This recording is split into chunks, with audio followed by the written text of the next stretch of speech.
Hello, hello, എവിടെയാണ്? വീട്ടിലാട്ടാ. ഉം. എവിടെ പോയൊന്നുമില്ലേ? എവിടെ പോവാനാ ഞാന്? എന്നാ ശരി, ഞാൻ പിന്നെ വിളിക്കാം. ചേട്ടൻ ചോദിക്കാനാണോ വിളിച്ചത് ഇപ്പൊ? പിന്നെ ഞാൻ എന്താ വേണ്ടേ? ഞാൻ ഇത്ര നേരവും ചേട്ടന്റെ കോളിന് വെയിറ്റ് ചെയ്ത് ഇവിടെ ഇരിക്കുക. ഇപ്പൊ ടൈം നാട്ടിൽ എത്രയെന്ന് അറിയോ? അതിന് ഞാൻ അന്യം കെട്ടിപ്പിടിച്ചിരിക്കണം. എനിക്ക് വേറെ പല പല ചുറ്റുപാടും ഇല്ലേ?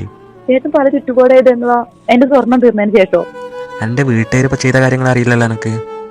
വീട്ടിൽ എന്ത് കാര്യങ്ങളായിട്ട് ചെയ്തത്? എന്നാ കേട്ടോ പുന്നാര മോൾ, എൻ്റെ വീട്ടുകാർ പറഞ്ഞുറപ്പിച്ച സാധനങ്ങളൊന്നും എനിക്ക് തന്നിട്ടില്ല. എന്നെ പോലെ ഒരു വീഴ്പ്പിന് എൻ്റെ തലയിൽ കെട്ടി വെക്കുക ചെയ്തത്. എന്താ ഏട്ടാ, എന്ത് വീഴ്പ്പെന്ന് ഏട്ടൻ പറയണത്? എനിക്ക് 18 വയസ്സില് 100 പവൻ സ്വർണം, ഇപ്പൊ ഒരു തരി ഒരു മൂക്കുത്തി പോലും എനിക്കില്ലല്ലോ. എനിക്ക് തിന്നാൻ ചെലവിനൊക്കെ ഞാൻ തരുന്നില്ലേ? ചെലവിൽ തെറ്റത് ഭർത്താവിന്റെ കടന്നല്ലേ ഏട്ടാ? അതിനൊന്നോ? അപ്പൊ ഏട്ടൻ എന്നെ സത്യം പറഞ്ഞ സ്നേഹിച്ചിട്ടില്ലല്ലേ? സ്വർണത്തിന് വേണ്ടിട്ടായിരുന്നല്ലേ? എനിക്കെല്ലാം കണക്കാണ്. നിർത്തടി, ചലക്കലടി, എനിക്കെല്ലാം കണക്കാണ്. മനസ്സിലായോ? എന്താ ഏട്ടാ ഇങ്ങനെയൊക്കെ പറയണേ? ഇങ്ങനൊക്കെ പറയാനേ ഏട്ടൻ ചോദിക്കുമ്പോ ഞാൻ വീട്ടുകാരോടും പോലും ചോദിക്കാതെ സ്വർണ്ണം ഒക്കെ ഊരി തന്നില്ലേ? ഇപ്പൊ എനിക്കൊരു ഫംഗ്ഷന് പോവാനോ ഞങ്ങളുടെ ഫാമിലിക്ക് ഒരു കാര്യത്തിന് പോവാനോ എനിക്ക് ഗോൾഡ് ഇല്ല. എന്നാലും എന്റെ ഏട്ടന് വേണ്ടിട്ട് ഞാൻ ആരോടും ഒന്നും പറയാണ്ട്. എനക്ക് സമാധാനത്തിൽ ജീവിക്കണമെങ്കിൽ എൻ്റെ തന്തൻ്റെയും തള്ളൻ്റെയും അടുത്ത് പോയിട്ട് എനിക്ക് പറഞ്ഞുറപ്പിച്ച സാധനങ്ങളായിട്ട് പോയോ, എന്നിട്ട് നമുക്ക് ആലോചിക്കാൻ എനിക്ക് സന്തോഷം തരണോ വേണ്ടെന്നത്. അല്ലെങ്കിൽ എൻ്റെ സ്വഭാവം ഇങ്ങനെ തന്നെ ആയിരിക്കും. എന്റെ ഈ ജാബുണ്ടല്ലോ ഏട്ടാ, കാണിച്ചു തരാനി വെച്ചിട്ട് പോടി അവിടുന്ന്, കാണിച്ചരാൻ പോലും. തിരുവനന്തപുരം കമലേശ്വരത്ത് അമ്മയും മകളും ജീവനൊടുക്കിയതിൽ മകളുടെ ഭർത്താവിനെതിരെ കേസെടുക്കാൻ പോലീസ്. മകളുടെ ഭർത്താവ് ഉണ്ണികൃഷ്ണനെതിരെ ഗാർഹിക പീഡനത്തിനും ആത്മഹത്യാ പ്രയത്നത്തിനും കേസെടുക്കാനാണ് നീക്കം. ഉണ്ണികൃഷ്ണനെതിരെ ആത്മഹത്യാക്കുറിപ്പിൽ പരാമർശങ്ങൾ. നമസ്കാരം കൂട്ടുകാരെ. തിരുവനന്തപുരം നഗരം ഉറങ്ങിക്കിടന്ന ഒരു രാത്രിയിലാണ് കമലേശ്വരത്തെ ആ വീട്ടിലെ നിശബ്ദമായിട്ടുള്ള ആ ഒരു ദുരന്തം നടന്നത്. ഒരമ്മയും മകളും ഒരേ സോഫയിൽ മരിച്ചു കിടക്കുന്നു. ആത്മഹത്യയാണെന്ന് ഒറ്റ നോട്ടത്തിൽ വ്യക്തം. പക്ഷേ അതിന് പിന്നിലെ കാരണങ്ങൾ തേടിപ്പോയ പോലീസിന് മുന്നിൽ തെളിഞ്ഞതോ ഒരു സാധാരണ കുടുംബ കഥയല്ല, മറിച്ച് ചതിയുടെയും അപഗണനയുടെയും ഒളിച്ചോട്ടത്തിന്റെയും ഒരു വലിയൊരു ക്രൈം ഫയലാണ്. നമ്മൾ പലപ്പോഴും വാർത്തകളിൽ കാണാറുണ്ട് കുടുംബ വഴക്കിനെ തുടർന്ന് ആത്മഹത്യ എന്നൊക്കെ. എന്നാൽ ഇവിടെ കേവലം ഒരു വഴക്കല്ല, വർഷങ്ങളോളം നീണ്ട മാനസിക പീഡനമാണ് ഇവിടെ വില്ലനായത്. ആ പെൺകുട്ടി തന്റെ ഡയറിയിൽ എഴുതിയ ഓരോ വാക്കും സമൂഹത്തിന് നേരെയുള്ള ചോദ്യശരങ്ങളായിരുന്നു. ഇവിടെ ഗ്രീമയുടെ ജീവിതത്തിലേക്ക് ഒന്ന് എത്തി നോക്കിയാൽ, എംടെക് ബിരുദധാരിയായിട്ടുള്ള ഒരു പെൺകുട്ടി. അച്ഛൻ രാജീവ് വലിയൊരു ഉദ്യോഗസ്ഥനായിരുന്നു. വലിയ പ്രതീക്ഷകളോടെയാണ് ഉണ്ണികൃഷ്ണനുമായിട്ടുള്ള വിവാഹവും നടക്കുന്നത്. അതായത് 200 പവൻ സ്വർണം. ഇന്നത്തെ കാലത്ത് ഏകദേശം 1.5 കോടി രൂപയുടെ മൂല്യമാണത്. ഇത്രയും വലിയ തുക സ്ത്രീധനമായിട്ട് നൽകിയിട്ടും ഗ്രീമയ്ക്ക് കിട്ടിയത് എന്താണ് അവിടെ?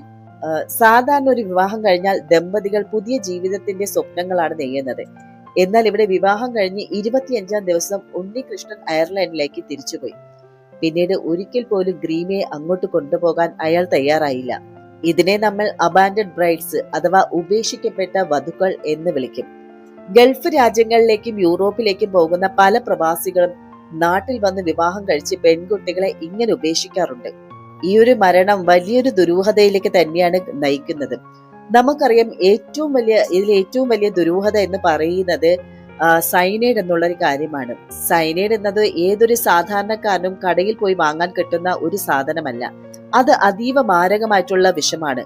പോലീസിന്റെ കണ്ടെത്തൽ എന്ന് പറയുന്നത്, ഗ്രീമയുടെ കുറിപ്പിൽ പറയുന്നത് അച്ഛൻ രാജീവ് ഉള്ളപ്പോൾ തന്നെ ഇത് വാങ്ങി വെച്ചിരുന്നു എന്നാണ്.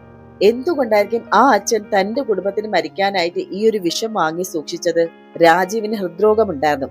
താൻ മരിച്ചു പോയാൽ തന്റെ ഭാര്യയും മകളും ഈ ലോകത്ത് ഒറ്റപ്പെടുമെന്ന്, ഉണ്ണികൃഷ്ണനിൽ നിന്ന് അവർക്ക് നീതി ലഭിക്കില്ല എന്നും ആ അച്ഛൻ ഭയപ്പെട്ടിരുന്നു. മുൻപ് നടന്ന കൂടത്തായി കേസിലൊക്കെ സൈനൈഡ് സംഘടിപ്പിക്കാൻ പ്രതികൾ എത്ര ബുദ്ധിമുട്ടി എന്ന് നമ്മൾ കണ്ടതാണ്. എന്നാൽ ഇവിടെ സ്വർണ്ണ ഇടപാടുകൾ നടത്തിയ ആ ഒരു മുൻപരിചയം വെച്ച് ഇവരിത് സംഘടിപ്പിച്ചു എന്ന് കരുതപ്പെടുന്നുണ്ട്. ഒരു കുടുംബം സേഫ് എക്സിറ്റ് പ്ലാൻ ചെയ്ത് വിഷം വാങ്ങി വെച്ചു എന്നത് സമൂഹത്തിലെ സുരക്ഷാ ബോധത്തിന്റെ ഒരു തകർച്ചയാണ് കാണിക്കുന്നത്. സാധാരണ വിഷം കഴിച്ചാൽ ഒരാൾ നിലവിളിക്കാനോ അല്ലെങ്കിൽ രക്ഷപ്പെടാനോ ശ്രമിക്കാനോ ഉള്ള സമയം ലഭിക്കും.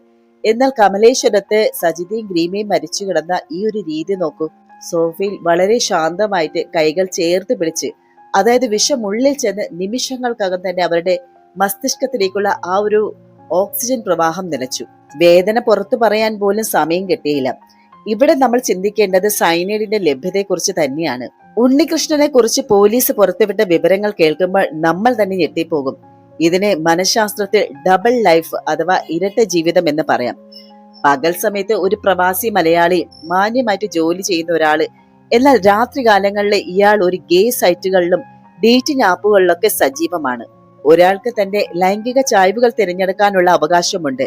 പക്ഷെ അത് മറച്ചു വെച്ച് 200 പവൻ സ്ത്രീധനവും വാങ്ങി മറ്റൊരു പെൺകുട്ടിയുടെ ജീവിതം നശിപ്പിക്കുന്നത് ക്രിമിനൽ ബുദ്ധിയാണ്. ഉണ്ണികൃഷ്ണൻ ഗ്രീമയോട് പറഞ്ഞത് എന്താണ്? നിനക്ക് ലുക്കില്ല, നീ അശ്രീകരമാണ് എന്നാണ്. സത്യത്തിൽ കുഴപ്പം ഉണ്ണികൃഷ്ണനായിരുന്നു. പക്ഷെ അയാള് ഗ്രീമയുടെ തലയിൽ വെച്ച് കെട്ടി. ഇതിനെയാണ് ഗ്യാസ് ലൈറ്റിംഗ് എന്ന് വിളിക്കുന്നത്. അതായത് ഇരയെ തന്നെ കുറ്റവാളിയാണെന്ന് തോന്നിപ്പിക്കുക എന്നുള്ളത്. ഗ്രീമയുടെ കേസിൽ 200 പവൻ സ്വർണമാണ് നൽകിയത്. കേരളത്തിൽ ഇപ്പോഴും സ്വർണം നൽകിയാൽ ദാമ്പത്യ സുരക്ഷിതമാകുമെന്നൊരു ധാരണയുണ്ട്. വിസ്മയ കേസ് നമ്മൾ കണ്ടതാണല്ലേ. അവിടെ പീഡനം എന്ന് പറയുന്നത് നേരിട്ട് പുറത്തെറിഞ്ഞിരുന്നു. എന്നാൽ കമലേശ്വരത്ത് സംഭവിച്ചത് എന്താണ്? നിശബ്ദമായിട്ടുള്ള ഒരു പീഡനമാണ്. അതായത് അടിച്ചാലോ ഉപദ്രവിച്ചാലോ നമുക്ക് പരാതിപ്പെടാം, എന്നാൽ മിണ്ടാതിരിക്കുകയും കൂടെ കൂട്ടാതിരിക്കുകയും ഒരു അന്യയെ പോലെ കാണുകയും ചെയ്യുന്ന ആ ഒരു പീഡനത്തിന് തെളിവുകൾ കുറവായിരിക്കും. 25 ദിവസം മാത്രം ഭർത്താവിനോടൊപ്പം താമസിച്ച ഗ്രീമ ബാക്കി 6 വർഷം നാട്ടിൽ കാത്തിരുന്നു. നാട്ടുകാർ എന്ത് വിചാരിക്കുമെന്നുള്ള ഭയമാണ് പലപ്പോഴും ഇത്തരം പെൺകുട്ടികളെ ആത്മഹത്യയിലേക്ക് തള്ളിവിടുന്നത്. ഇവിടെ ഉണ്ണികൃഷ്ണൻ രക്ഷപ്പെടുമെന്നാണ് അയാൾ കരുതിയത്. പക്ഷേ ഡിജിറ്റൽ യുഗത്തിൽ തെളിവുകൾ മായ്ക്കാനൊന്നും ആകില്ലല്ലോ. ഡിജിറ്റൽ അതായത് ഉണ്ണികൃഷ്ണന്റെ ബ്രൗസിംഗ് ഹിസ്റ്ററിയും ഗേ ഗ്രൂപ്പിലുള്ള ആ ഒരു ചാറ്റുകളും പോലീസ് വീണ്ടെടുത്തു.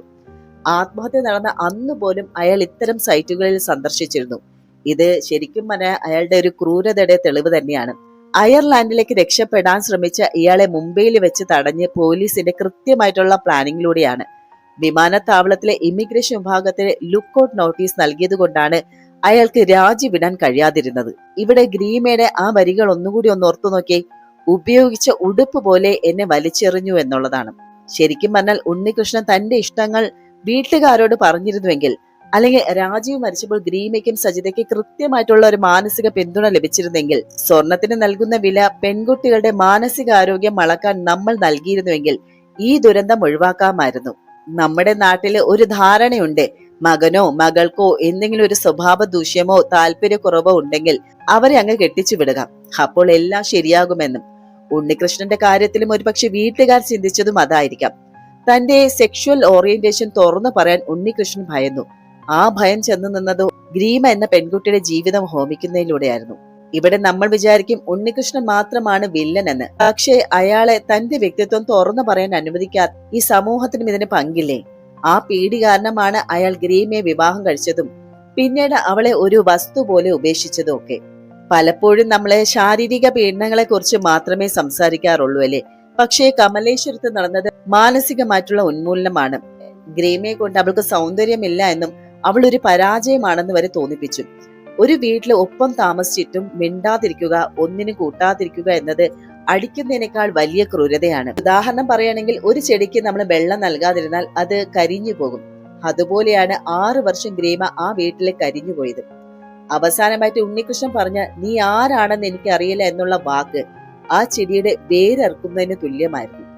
പിന്നെ സുരക്ഷിതത്തിന്റെ ഒരു മിഥ്യാധാരണ എന്ന് പറയുന്നത് 200 പവൻ സ്വർണം നൽകിയാൽ തന്നെ മകൾ സുരക്ഷിതയായിരിക്കും എന്ന് രാജീവ് കരുതിയിരിക്കാം. പക്ഷേ സ്വർണത്തിന് ഒരു മനുഷ്യന്റെ മനസ്സിനെ മാറ്റാൻ കഴിയില്ല എന്നുള്ള ഈ ഒരു കേസ് തെളിയിക്കുന്നുണ്ട്. സ്ത്രീധനം ഒരു ഇൻഷുറൻസ് പോളിസി അല്ല എന്ന് മാതാപിതാക്കളും തിരിച്ചറിയേണ്ട ഒരു കാലം അതിക്രമിച്ചിരിക്കുകയാണ്.